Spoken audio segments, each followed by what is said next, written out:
Hello, everyone, and welcome to the third episode of our Green Gift Talks, our live series dedicated to encouraging conscious consumption during the festive season.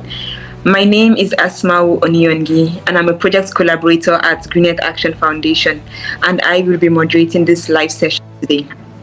This series is proudly brought to you by the Green Earth Action Foundation, an international non-profit accredited by the United Nations Environmental Programme, UNEP. Founded in 2023, GEF was created to address the urgent need for effective climate solutions and to strengthen inclusive youth-led sustainability leadership worldwide. To support more sustainable celebrations, Jeff launched the Green Gift Talks live series to encourage waste reduction during the festive season. In this third episode, we'll explore upcycling, eco-friendly gifting and products. As we know, the festive season generates a huge amount of waste, including wrapping paper, packaging, and single-use gifts that often end up in landfills shortly after the holidays. Choosing upcycled gifts made from repurposed materials helps tackle this problem by gifting items a second life. Studies show that swapping brand new, single-use products for upcycled alternatives can cut a gift's environmental footprint by up to 60%, very significant, while encouraging longer use and more mindful consumption beyond the holiday season.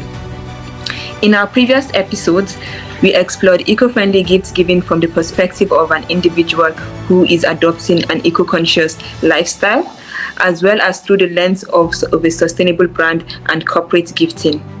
Today, we shift the focus to eco-friendly gifting through upcycling.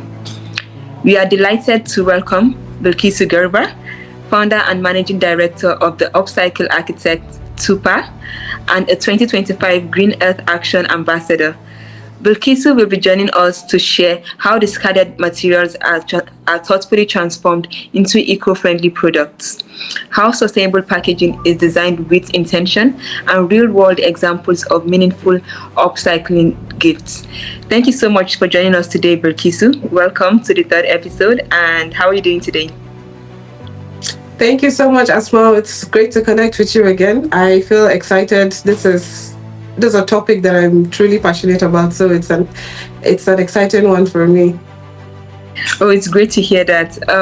So to start off, can you please tell us a bit about yourself and the story behind TUPA for those who are new to TUPA and you? Yeah, sure. Just like you said, my name is Bilkisu Garba, and I run a social enterprise that is based in West Africa, based in Nigeria specifically. It's called the Upcycle Architect, and literally we upcycle.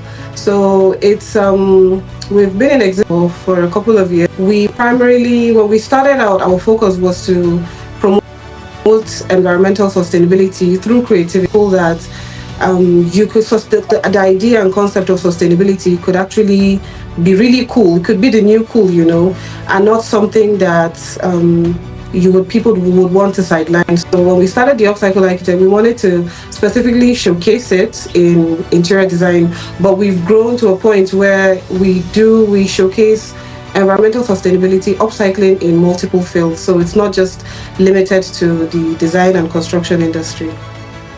I really like that. Sustainability is the new cool, I guess. So that's really a good way to put it. And it's nice to see that you've expanded from interior design to other aspects of upcycling as well. We'll get into a bit more of that as well as we continue on with the conversation. So now, a lot of people tend to misunderstand what upcycling is. So for those who never heard of upcycling, how is it different from recycling? Interesting. That's true. A lot of people have heard about recycling. I think even in a lot of emojis on social media, you will see the recycle sign. So most people just feel everything is classified as recycling. But there's actually something called upcycling. And upcycling, in very simple terms, means creative repurpose.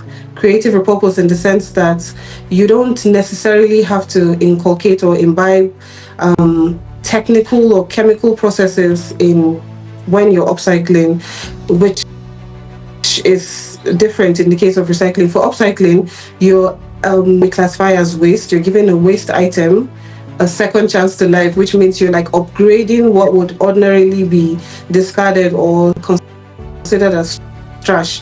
You get it, and then you so if you have like a scrap denim, you can upcycle it into a tote bag. That's a very simple literal example of what upcycling is. Unlike recycling, if you have a plastic bottle, you would need to collect them, sort them, clean them. There are like so many phases. Take them to recycling companies where they shred them and then turn them into something else of plastic value. And from experience, upcycling actually really extends the value chain and lifespan of these waste items. So we have that have stood the test about 8 years now. They haven't changed or deteriorated in any way. They're still very functional. So upcycling is really cool. Yeah, definitely. It sounds more like a process that can be done from home rather than like an industrial one, which recycling can tend to be as well. So yes, I really think upcycling is the new cool, and it's like giving your product a new facelift and a brand new shelf life. So, what makes upcycling gifts, particularly in this season, special compared to like mass-produced gifts that can be store-bought? Amazing. So, for me, I feel like upcycling is therapeutic, and a lot of people have also testified to that. The beauty about upcycling, in this season is you can have a handmade gift entirely yourself from the comfort of your home or your office or wherever you are.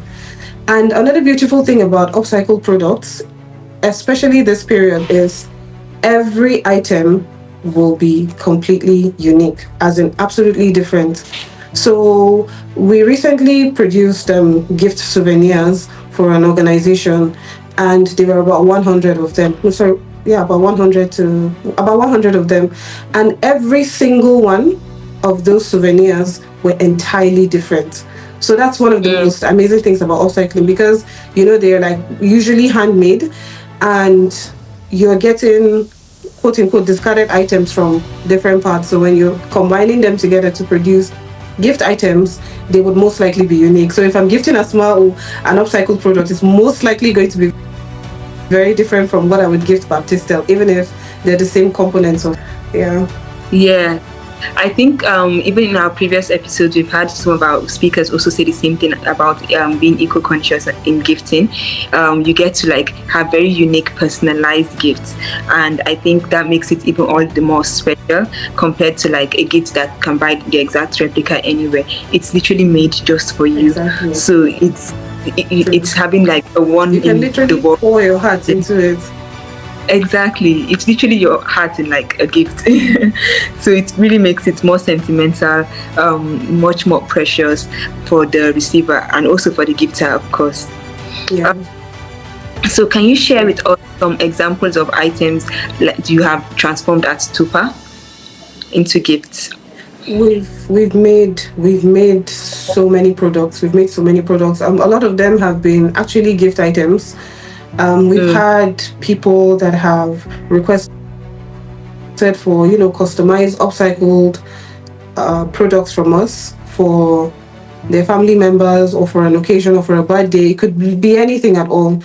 And because, like I said, we started as testing grounds in diversified, not only interior design but multiple fields. So we waste items like scrap tires, we've used mayonnaise jars, we've used tricycle tires, we've used so many products. We've used textile waste for most part of this year's we've been of this year waste. So we've made one of our like distinctive products we've made have been tire tables, personalized tire tables with the recipient's message or even picture on the tire table. And I've seen a couple of them. They're still in their living spaces or their spaces, and it's very personal because the message on it is specifically for them, especially people very environmentally conscious and eco-friendly. So it gives them that encouragement to know that okay, you could actually have something really beautiful, really nice,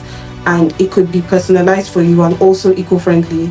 You're taking out what would ordinarily be discarded or littering the environment and, giving it a new life in a very creative way. We've done so many things. We've produced tote bags, we've produced clocks, we've produced furniture, we've produced tables, we've produced chairs, we've produced stools personalized for people. And the simplest that we've done have been jars. So that is also like a major product for us. We've done jars, glass jars, customize them with people's names or people's messages. Bottles, we've done a lot with glass bottles, repurposed them, and they've been really nice. We still get feedbacks from people, showing pictures, telling us that, oh, we still have this product, oh, we still love this product. So many products. We've made a lot from discarded items. I'm curious to know, with jars, what do you transform them into, jars and the bottles? Because that tends to be make a huge number of waste in the household. Good. So I'm literally holding one. I don't know if you can see this. So this is a mayonnaise jar, and if you take a look at it, it has waste. In Nigeria, we call it Ankara waste, textile waste from fashion home we got. And then if you also take a look at this is a jute rope. So we upcycled this jar into a planter. It could actually be converted into a flower vase, a water-based planter. And we just did like a bit of aesthetics on it using, acrylic. If you could write your name on it or any message you want on it, and you could actually put a real life plant in it. So it's not just an upcycled jar, it's a jar that is literally living. So you have a plant in it, which also helps in indoor air purification. And can't you see that upcycling is actually do a lot with it. Yeah, honestly, I can imagine it can also be used as a brush holder or like, a pencil, like a case to keep your stationery as well, right? Because I'm already thinking of so many ways. Even in the kitchen. Oh yes, absolutely. Yeah, even in the kitchen, you can put your cutleries or spoons, anything inside it. So it's actually multi-purpose. And some people, we've actually had clients that have just purchased them this way. Like they don't even put anything in them. They just use them as accent pieces. Yeah. So we do a lot with them. It's really incredible to see that something as simple as a mayonnaise jar that would have been discarded has then been turned into this, beautiful aesthetic, item that can be placed in homes and multi-purpose with different functionalities. Honestly, that sounds so special, and I think it's something that we can all try to implement in our daily lives. Yes. So how can we make an upcycled gift still feel special to receivers? Because sometimes people might think, okay, because it's not like a certain brand name or like a huge, it's not store-bought, they might not like, enjoy it as much. How can we make it more special to the receiver? Like you have touched on before, briefly. Yeah. True. So when I feel like we have different categories of people. If you're very eco-conscious, very sustainability conscious, most people in Buri appreciate anything and everything that has to do with gifts that are, repurposed or upcycled. People in that category appreciate them. So you don't even need to put too much effort, and those recipients are very grateful and excited about them. But then you also have people that don't really know much about environmental sustainability, don't really know much about upcycling. So for those kind of people, we tend to put a little bit of effort in them. Let me give you another very simple example or illustration. So this is a purse. I don't know if you can see this. This is an upcycled purse, and it's also a combination of Ankara fabric. So you can see that we have about two different fabric offcuts in this.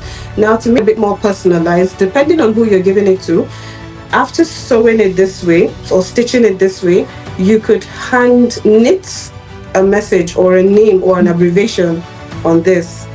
Do you understand what I mean? And then for every time that person holds this, it sends memories to when that person received this, who he received it from, and it feels a bit personalized. just like I gave an example earlier about a birthday gift, we've given multiple birthday gifts with tire clocks and car tire tables. Like those particular gift items, I saw one recently, and it had her picture on it, it had her name on it, and when she saw me, she was like, "Oh, Bilky, so like I still love it. My tire table is still looking really amazing." You know, she was very happy because it was not a gift that she was ever expecting. So seeing a tire table that is functional, movable, very sustainable, and like amazing for her. So you have illustrations. Okay, so for a beginner, someone that might be watching this for the first time, and they are now thinking, they're now motivated to get into upcycling, what do you think they can do to, you know, become an upcycler as well? People is passion. Like passion, you have interest in it. Once you have interest in creative, that's the starting point. So you need to have, when the moment you have interest in it, aside what we even do at the Upcycle Architect, we've had students, we've had people that have been completely motivated by what we do, and then they do theirs in a completely different manner. We've had people that have upcycled cartons. You know, they get cartons and they turn them into gift boxes. So discarded cartons, they get them and then turn them into simple gift boxes. So I also have illustrations here. I don't know if I can quickly show you one simple way. So this is a carton. It's actually an empty box. It's an empty box, a gift item.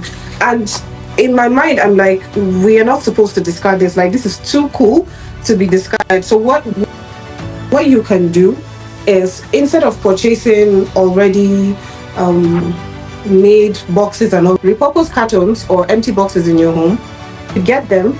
Also get recycled brown paper. Like in Nigeria, you can actually get a lot of this around.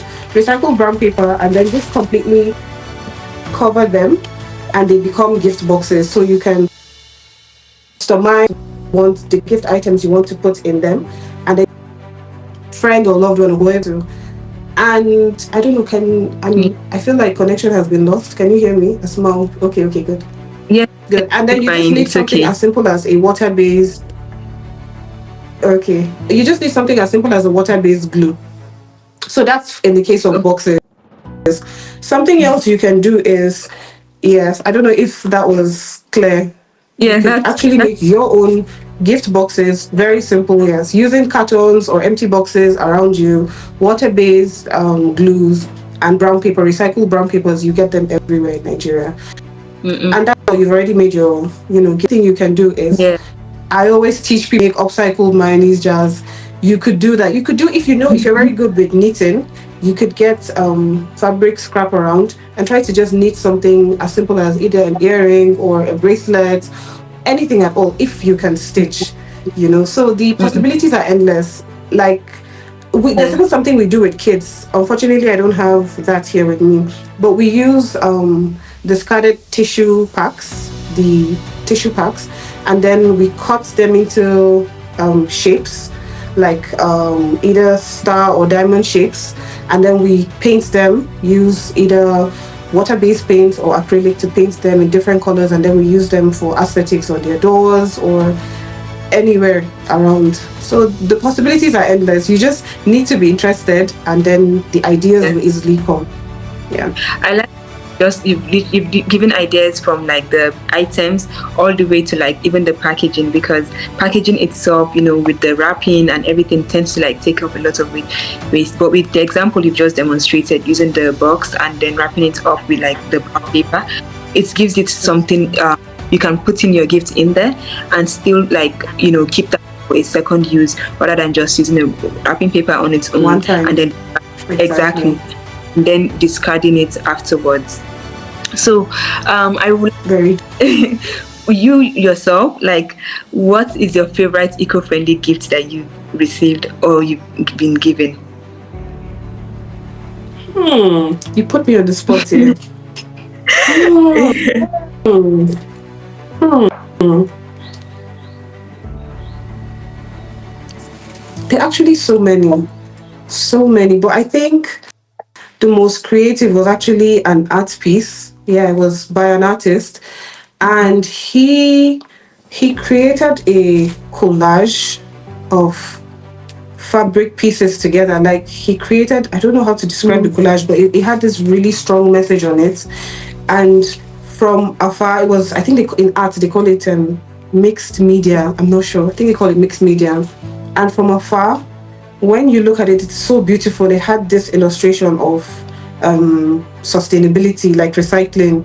But then when you come closer, when you to it, you would actually realize that it's a combination of very well thought and put together fabric pieces. But from afar, you would never know. So yes, that was mind blowing for me. But there've been so many. But I think that still stands out. That still stands out. Oh, that sounds That was incredible. creativity. I can just imagine what it looks like. It really sounds incredible. Yes, and I think for some people, what discourages them from that they can tend to find it a bit intimidating, and it might look like, oh, they need to, professionals or something like that. For those kind of people who find it intimidating, what tips can you give them? Very true. So also from a personal experience, I mean, I didn't study anything related to upcycling, or it was faith that brought me to this path. You get it? So you don't necessarily have to have top-notch experience. Like I always say, the most important thing is interest, is passion, and then wanting the greater good for our planet, for our environment, for where you stay. You are trying to find a way in which you can repurpose these items that you would classify as junk or trash, and you want to turn it into something useful. And it cuts across anything and everything. I have seen people upcycling plastic sachets. You get it?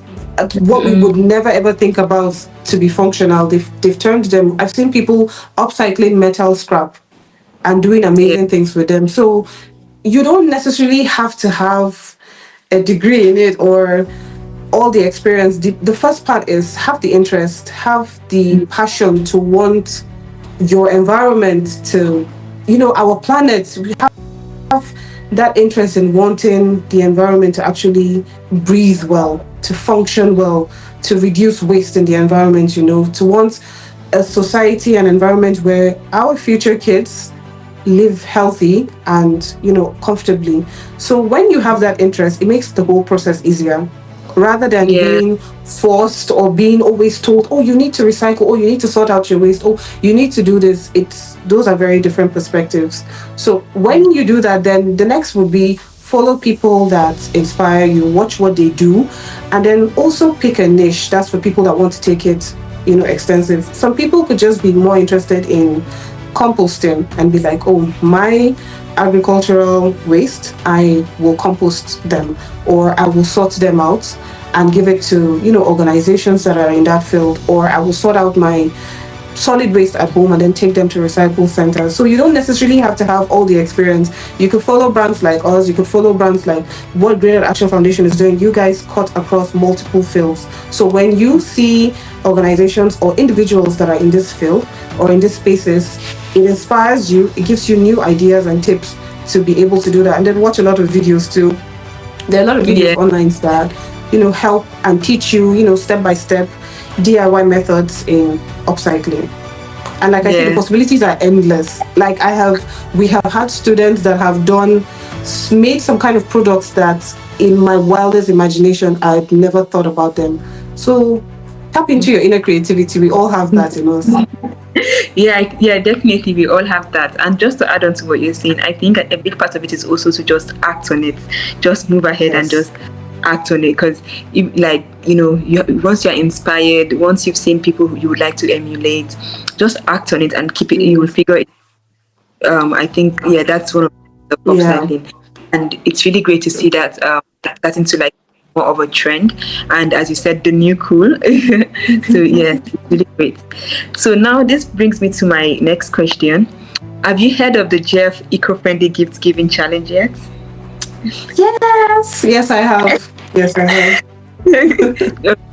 So, for those who have not heard of it, currently as Green Earth Action Foundation, we currently have a GF Eco-Friendly Gift Giving Challenge where we are encouraging individuals to share their tips and ideas on how they will be adopting eco-conscious gifting during this festive season. I'll get into more details about join later, but it's very simple and it's very easy to join, and we'll be looking forward to your entry as well, Bilkisu. Yeah, sure, I will. Yes.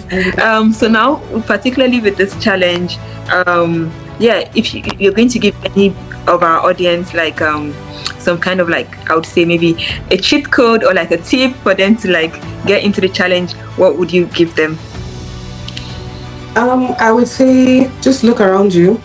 I really love that part, Asma, where you said when you've gotten the inspiration you need, act. So you don't have to wait for it to be too perfect. Just do it. Do it. You never know. What you do or what you make might actually be an inspiration to the next person. So just look around you, look at what you technically would feel like, oh, it's useless, and then see how you can repurpose it with whatever it is that you have. Mind you, it doesn't have to be perfect. Start with that, and then the rest will be history, hopefully.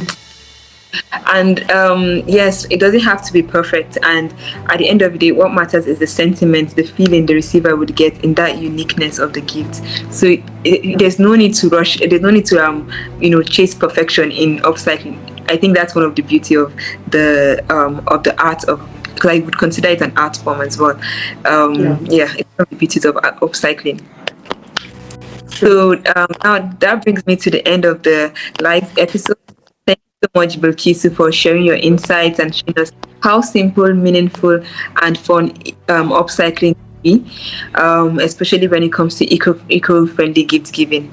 So for our listeners, this is the final episode of our 3-part series. Thank you so much for watching and keeping in touch and joining us on this journey. On behalf of the Green Earth Action Foundation, we wish you all a sustainable holiday season and an early Happy New Year. As we step into the festive season, like I mentioned earlier, we invite you to take part in the eco-friendly gift giving challenge for our Green Earth Action Foundation. It's very simple to do the challenge. All you have to do is choose at least one sustainable gift or share an eco-friendly gift giving idea and share it with us on Instagram. We are at Jeff, so we can feature your ideas and inspire others to take action of sustainability advocates. Of course, together, together we can keep it more thoughtful, less wasteful, and more. Thank you so much, everyone, for tuning in. Don't forget to follow us for more tips and resources and upcoming events. We always have something in store coming for you guys. We'll see you next time.